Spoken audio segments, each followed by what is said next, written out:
Let's see what is ADHD. It is a term used to describe children who consistently and repeatedly show age inappropriate behaviors in two general categories of inattention and hyperactivity impulsivity, according to APA. It is a severe disorder with biological underpinnings and not simply a label overused to excuse bad behavior. ADHD often appears before the child starts school. As early as toddler years, these children will be easily visible to others as behaving differently from other children their age. Once ADHD child starts preschool or kindergarten, their teacher is likely to report to parents their observation of many of the symptoms. Expulsion from preschool is often the first indicator of ADHD. Symptoms must be present for a minimum of 6 months and must be seen in more than one setting. The symptoms are most commonly seen at home and school, but will surely be displayed in restaurants, grocery stores, movie theaters, and any place where it is not acceptable to be loud and active. To receive a diagnosis of ADHD, a person must exhibit a certain number of behavioral characteristics reflecting either inattention or hyperactivity and impulsivity for at least 6 months to a degree that is maladaptive and inconsistent with developmental level. These behavioral characteristics must have begun prior to age 7, must be evident in 2 or more settings, that is home, school, work, community, etc., and must not be due to any other mental disorder such as mood disorder, anxiety, learning disability, etc. Some of the characteristics are as follows, and these characteristics are of inattention. Firstly, the individuals with these problems often fail to give close attention to details or make careless mistakes in school, work, or other activities. They often have difficulty sustaining attention in tasks or play activities. They often do not seem to listen when spoken to directly. They do not follow through on instructions and fail to finish schoolwork, course, or duties in the workplace. They have difficulty organizing tasks and activities. They avoid, dislike, or are reluctant to engage in tasks that require sustained mental effort, such as schoolwork or homework. They often lose things necessary for tasks or activities like toys, school assignments, pencils, books, or tools. So these were the inattention symptoms. Now we come to the hyperactive symptoms. They often fidget with hands or feet or squirm in seat. Secondly, they often leave seat in classroom or in other situation in which remaining seat is expected. They often run about or climb excessively in situations in which it is inappropriate. In adolescents or adults, it may be limited to subjective feelings of restlessness. Often have difficulty playing or engaging in leisure activities quietly. They are often on the go or act as if driven by a motor. They often talk excessively. Impulsive symptoms. They often blurt out answers before questions have been completed, often have difficulty awaiting their turn, often interrupt or intrude on others. They butt into conversations or games. Now, there are several subtypes of ADHD. There are 3 types mainly. Some children with ADHD show symptoms of inattentive behavior. Some are hyperactive or impulsive. Others only show symptoms of hyperactivity, impulsivity. Most, however, show symptoms of both inattention and hyperactivity, impulsivity. So the 3 types are predominantly inattentive type, predominantly hyperactive impulsive type, and combined type. Let's look at the core features of these types. Inattention. Children who are inattentive find it difficult to sustain mental effort during work or play activities. They have a hard time keeping their minds on any one thing or following through on requests or instructions. They can attend better to things they like but have difficulty in focusing on less enjoyable tasks or while learning something new. Common complaints about inattentive children by parents and teachers are that child won't listen. He doesn't concentrate, he doesn't follow instructions, is disorganized, is easily distracted, is forgetful, daydreams, doesn't finish tasks or courses or assignments, and is quick to lose interest in boring activities. Now, there are different types of attention, and the child could have a problem in any of these four kinds of attention. One is sustained attention, the ability to concentrate only on relevant stimuli and not to be distracted by noise in the environment. When we study for a test, how easily one is distracted by the sounds from the television in another room. Distractibility is a term commonly used to describe deficits in sustained attention. Attentional capacity, the amount of information in short-term memory to which we can attend. When someone gives us a phone number or direction, how much information we can attend to and remember briefly. Sustained attention, the ability to maintain a persistent focus of attention over time or when fatigued. When we are tired and don't feel like studying for an exam, we still are able to pay attention to the task at hand until we have received all the required material. Vigilance is another term used to sustained attention. Hyperactivity, impulsivity. Usually when children display symptoms of hyperactivity and impulsivity, they occur simultaneously, and thus these are viewed as a single dimension of behavior. Hyperactivity can take various forms. Children with ADHD can be in constant motion. Sitting through a class lesson can be impossible for them. The child may fidget, run about the room aimlessly, touch everything in sight, and noisily tap a pencil. Parents and teachers describe children with ADHD as driven by motor or always on the go, talking incessantly. The children's activity is excessively energetic, intense, and inappropriate, and not goal directed. These children are highly active and have extremely high energy levels, but unlike other children, don't accomplish very much. Impulsivity. Children with impulsivity seem unable to curb their immediate reactions or to think before they act. They may run into the street without looking, take an expensive clock apart without much thought about how to put it back together again. It's very hard for them to stop ongoing behavior or to regulate their behavior in accordance with situational demands or the wishes of others. As a result, they may blurt out inappropriate comments or give incorrect answers to questions that are not complete. They find it very difficult to wait or take turns, usually responding too quickly too often.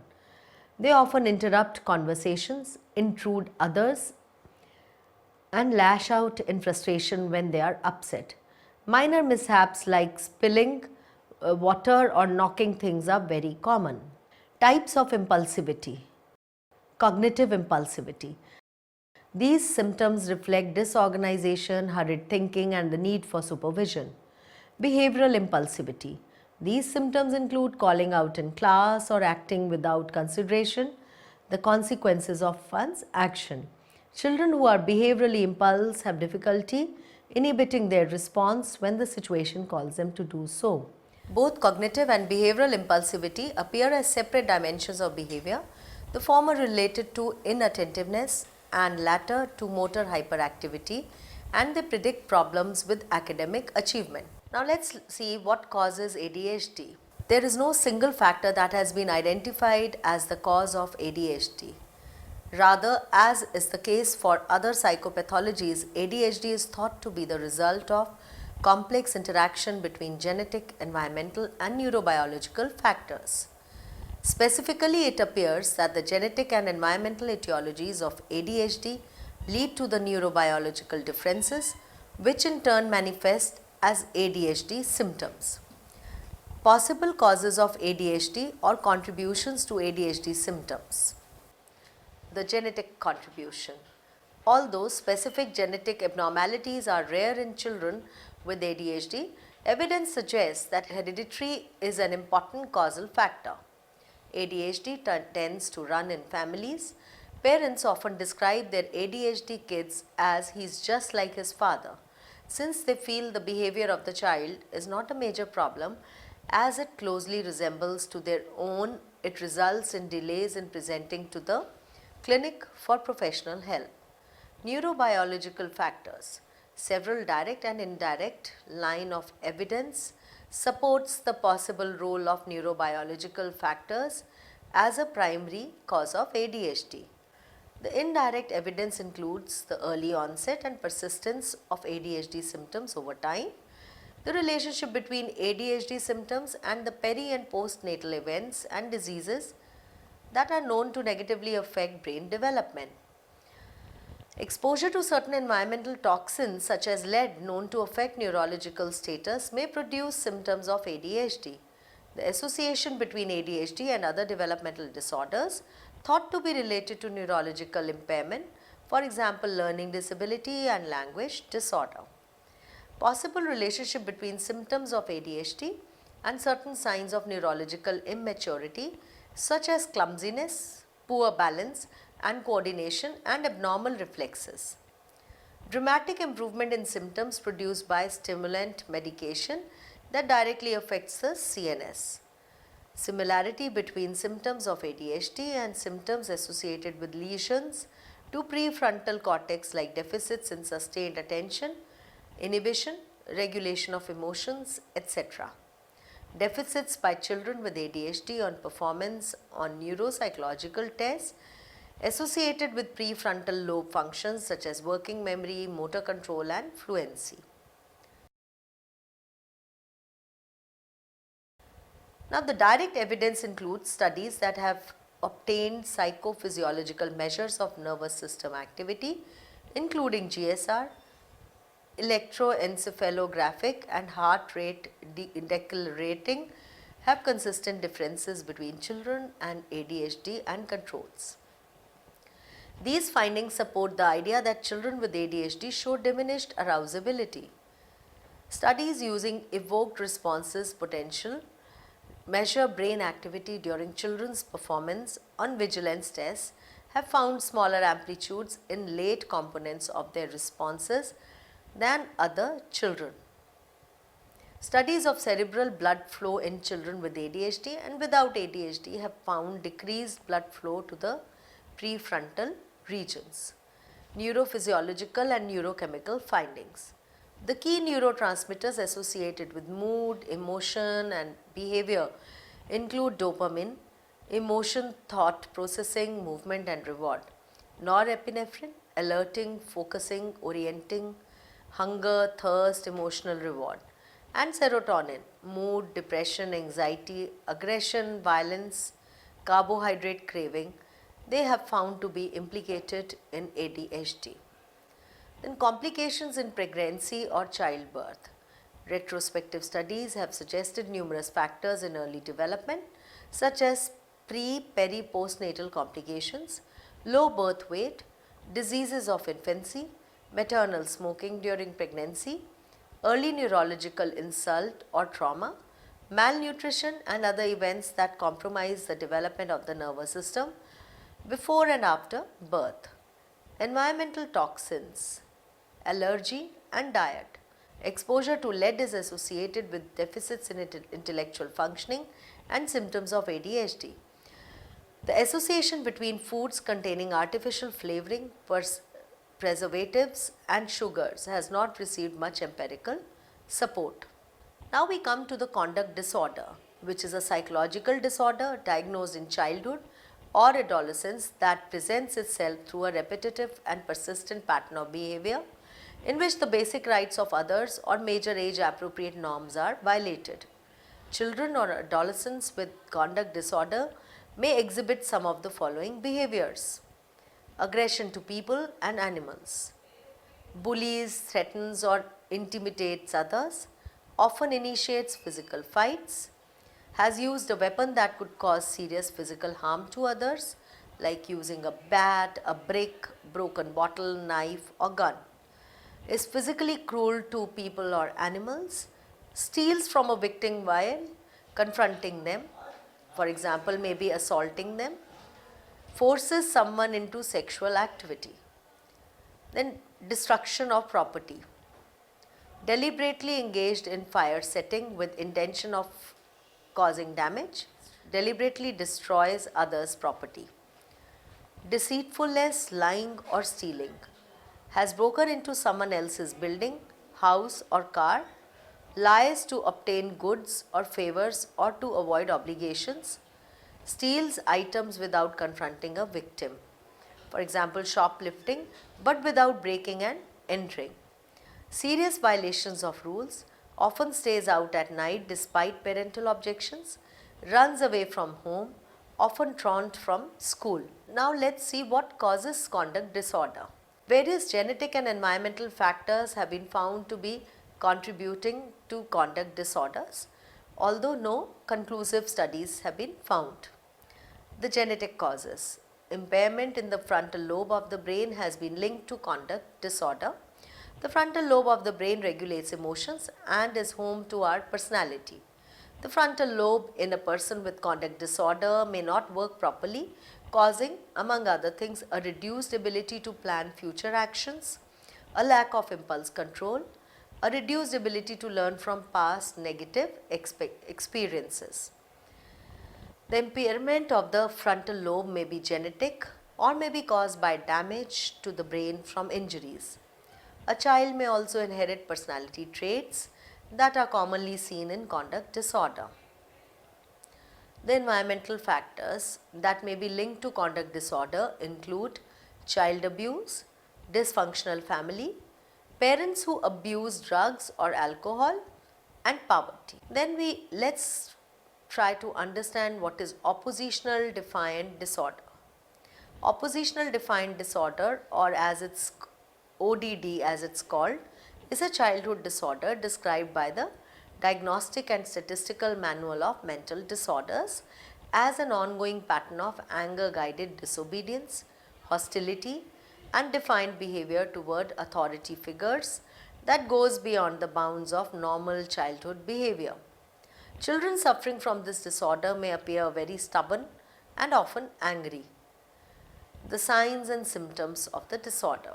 Some signs and symptoms that must be perpetuated for longer than 6 months and must be considered beyond normal child behavior to fit the diagnosis are that the child must exhibit at least 4 out of 8 signs and symptoms listed below in order to meet the DSM-4-TR diagnostic threshold for oppositional defiant disorder. That he actively refuses to comply with majority's request or consensus supported rules. He performs actions deliberately to annoy others. He is angry and resentful of others. He argues often. He blames others for his or her own mistakes. He often loses temper. He is spiteful or seeks revenge. He is touchy or easily annoyed. Generally, these patterns of behavior will lead to problems at school and other social venues. For a child or adolescent to qualify for a diagnosis of ODD, these behaviors must cause considerable distress for the family and or interfere significantly with academic or social functioning. Interference might take the form of preventing the child or adolescent from learning at school or making friends or placing him or her in harmful situations. These behaviors must also persist for at least 6 months. Effects of ODD can be greatly amplified by other disorders in comorbidity such as ADHD. Other common comorbid disorders include depression and substance use disorders. What causes oppositional defiant disorder? Again, there is no known clear cause of oppositional defiant disorder. Contributing causes may be a combination of inherited and environmental factors that include a child's natural disposition, limitations or developmental delays in child's ability to process thoughts and feelings, lack of supervision, inconsistent or harsh discipline, abuse or neglect, an imbalance of certain brain chemicals such as serotonin. Now the management of the children. Untreated children with behavioral disorders may grow up to be dysfunctional adults. Generally, the earlier the intervention, the better the outcome is likely to be. A large study in the United States conducted for the National Institute of Mental Health and the Office of School Education Programs showed that carefully designed medication management and behavioral treatment for ADHD improved all measures of behavior in school and at home. Treatment is usually multifaceted and depends on the particular disorder and factors contributing to it, but it may include parental education, for example, teaching parents how to communicate with and manage their children. Family therapy, the entire family is helped to improve communication and problem solving skills. Cognitive behavioral therapy, to help the child to control their thoughts and behavior. Social training, the child is taught important social skills such as how to have a conversation or play cooperatively with others. Anger management, the child is taught how to recognize the signs of their growing frustration and given a range of coping skills designed to diffuse their anger and aggressive behavior. Relaxation techniques and stress management skills are also taught. Support for associated problems. For example, a child with a learning difficulty will benefit from professional support. Encouragement. Many children with behavioral disorders experience repeated failures at school and in their interactions with others. Encouraging the child to excel in their particular talents, such as sport, can help to build self-esteem. To summarize the whole module, one can say that ADHD is a disorder characterized by lack of attention, overactivity and impulsivity. It is not just a label for misbehavior but has underlying biological causes. Conduct disorder is manifested in terms of violation of rights of others without any remorse over it. Oppositional defiant disorder is a common childhood disorder characterized by disobedience and opposition of authority.